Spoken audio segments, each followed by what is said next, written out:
Hello मित्रों, स्वागत है आपका एक बार फिर से डीएलएस स्टडी पॉइंट पर। और जैसा कि आपको पता होगा कि हम यहाँ पर बीएसटीसी का कंप्लीट कोर्स करवा रहे हैं फ्री में। और इस कड़ी में हम राजस्थान का इतिहास पढ़ रहे थे और मेवाड़ का इतिहास पढ़ रहे थे। इससे पहले हमने राणा कुंभा से पहले जो मेवाड़ में शासक हुए हैं, गुहिल वंश या फिर सिसोदिया वंश के, उन शासकों के बारे में पढ़ा था। आज हम राणा कुंभा के बारे में पढ़ेंगे। तो चलिए स्टार्ट कर लेते हैं। महाराणा कुंभा, इनका शासनकाल 1433 से 1468 तक रहा था। इनके पिता राणा मोकल थे, जिनके बारे में हमने पिछली क्लास में पढ़ा था। माता सौभाग्य देवी, और 1427 ईस्वी में महाराणा कुंभा का जन्म होता है। अब महाराणा कुंभा क्या करते हैं? शासक बनते ही सबसे पहले ये चाचा और मेरा की हत्या करवाते हैं। क्यों? चाचा और मेरा ने इनके पिता मोकल की हत्या कर दी थी। ये हमने पिछली क्लास में पढ़ा था। अब ये चाचा और मेरा कौन थे? तो ये राणा खेता क्षेत्र सिंह के पासवान पुत्र थे और इन्होंने जो है मोकल की हत्या कर दी थी। इससे पहले हमने ये पढ़ा था। तो अब महाराणा कुंभा जो है वो शासक बनते ही सबसे पहले चाचा और मेरा की हत्या कर देंगे। अब चाचा का पुत्र होता है एका और इसका साथी महपा पंवार। ये जो है भागकर चले जाते हैं महमूद खिलजी प्रथम की चरण में, और ये उस समय मालवा का सुल्तान होता है। तो इस प्रकार से महाराणा कुंभा और महमूद खिलजी प्रथम के बीच दुश्मनी शुरू हो जाएगी।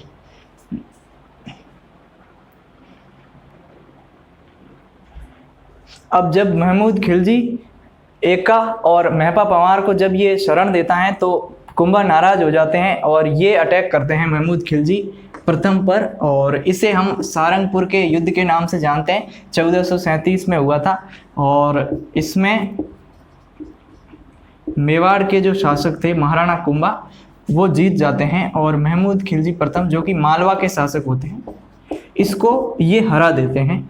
तो इसमें विजय किसकी होती है ये हमें याद रखना है। विजय होती है महाराणा कुंभा की, और इस विजय के उपलक्ष्य में ये विजय स्तंभ का निर्माण करवाते हैं।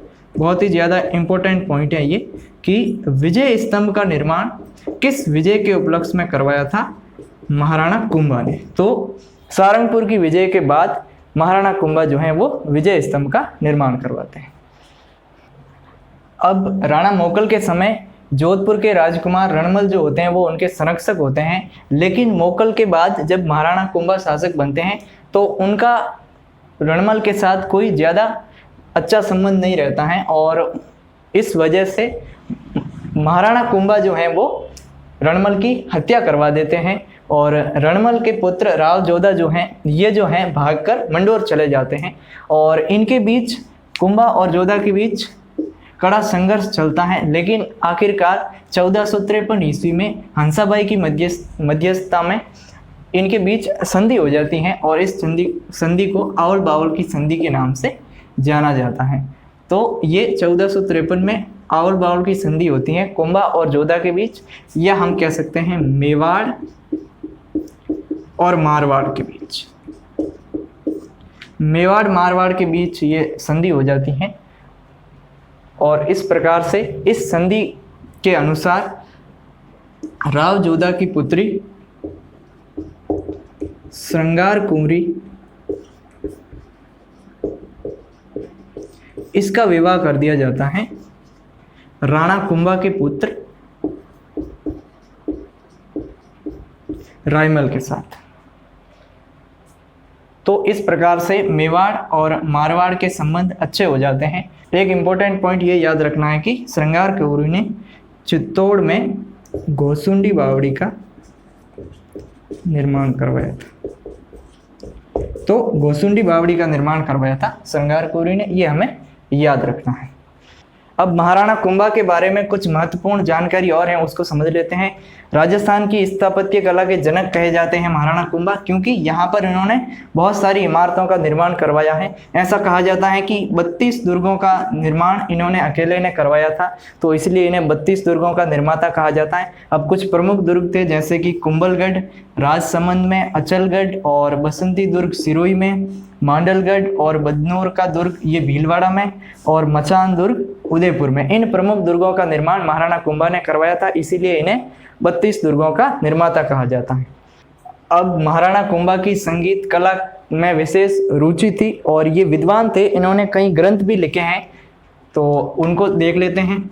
जैसे रसिक प्रिया टीका और संगीत राज, संगीत मीमांसा, सुधा प्रबंध, खड़क प्रबंध, राजवर्णक, संगीत क्रम दीपिका, वाद्य प्रबंध, हरिवार्तिका और कामराज रतिसार। तो ये प्रमुख ग्रंथ जो हैं ये महाराणा कुंभा ने लिखे हैं और ये हमें याद रखने हैं। महाराणा कुंभा के दरबार में कई सारे विद्वान रहते थे, उनके बारे में थोड़ा समझते हैं। जैसे सारंग व्यास, ये इनके संगीत गुरु थे। हीरानंद, ये इनके आध्यात्मिक गुरु थे। अब बहुत सारे विद्वान हुए हैं और उन्होंने रचनाएं, अलग अलग रचनाएं की हैं, तो उनके बारे में समझते हैं। जैसे कि मंडन, महान विद्वान हुए हैं जिन्होंने रूप मंडन, प्रसाद मंडन, वास्तु मंडन और राजवल्लभ जैसे ग्रंथों की रचना की। नाथा, इन्होंने वास्तु मंजरी की रचना की। गोविंद, इन्होंने कलानिधि की रचना की। और कान्हा व्यास, इन्होंने एकलिंग महात्म्य की रचना की। और महेश, इन्होंने कुंभलगढ़ प्रशस्ति की रचना की। अब एक शिल्पी हुए हैं दीपाक, इन्होंने रणकपुर के जैन मंदिर का निर्माण करवाया था। ये रणकपुर जैन मंदिर के शिल्पी थे। अब इसके अलावा एक विशेष पॉइंट रह गया, जैसे विजय स्तंभ का निर्माण महाराणा कुंभा ने करवाया था। और विजय स्तंभ के जो शिल्पी थे वो थे जैता, और इनके 3 पुत्र थे, नापा,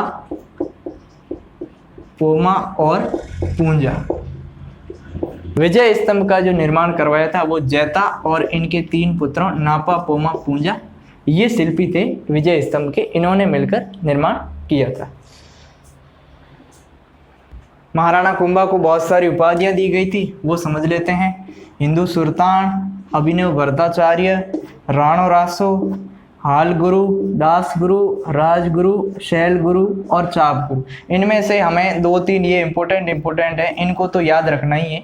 जैसे हिंदू सुल्तान और अभिनव भट्टाचार्य, इनके बारे में कई बार पूछा गया है, तो ये हमें याद रखने हैं। अब 1468 ईस्वी में महाराणा कुंभा के पुत्र होते हैं उदा, और ये उदा जो है कुंभा की हत्या कर देता है और इसके बाद ये शासक बनता है।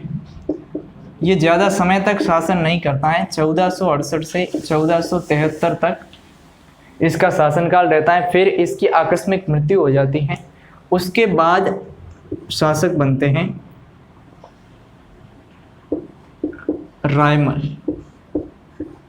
ये भी महाराणा कुंभा के पुत्र होते हैं और 1473 से 1509 तक इनका शासनकाल रहता है। इनका कोई विशेष महत्व नहीं है, लेकिन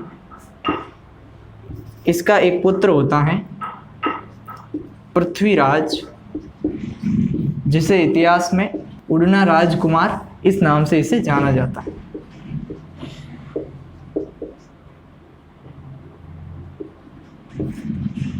तो ये हमें याद रखना है। ये घुड़सवारी में बहुत ही ज़्यादा तेज होता है, तो इसीलिए पृथ्वीराज को इतिहास में उड़ना राजकुमार के नाम से जाना जाता है। अब इसने अपनी पत्नी तारा के नाम पर अजमेर दुर्ग का नाम